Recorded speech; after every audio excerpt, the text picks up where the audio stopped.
ঈদ মানেই সাজগোজ, নতুন পোশাক এবং পারিবারিক আনন্দ। আর এই উৎসবের প্রস্তুতির একটি গুরুত্বপূর্ণ অংশ হলো চুল কাটানো। তবে অনেকেই ঈদের আগের দিন বা 1-2 দিন আগে স্যালনে ভিড় জমিয়ে ফেলেন, যা অনেক সময় চূড়ান্ত ঝামেলার কারণ হয়ে দাঁড়ায়।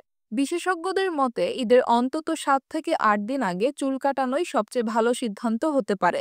অনেক সময় নতুন চুল কাটার পর তা ঠিকঠাক মতো বসতে কিছুদিন সময় লেগে যায়। বিশেষ করে যদি একটু ছোট বা নতুন ধরনের কাটিং করা হয়, তাহলে চুলের স্বাভাবিক লুক ফিরে পেতে 7 থেকে 8 দিন সময় লাগে।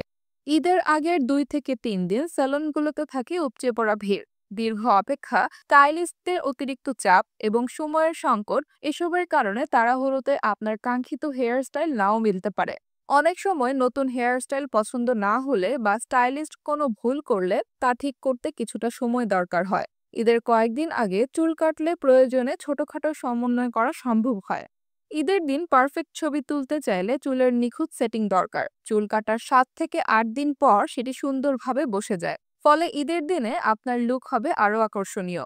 যারা এখনো পরিকল্পনা করেননি তাদের জন্য সঠিক সময় এখনই। ঈদের 7 থেকে 8 দিন আগেই চুল কাটিয়ে নিন, যাতে উৎসবের দিনটিতে আপনি থাকেন ফ্রেশ ও নিখুঁত লুকে।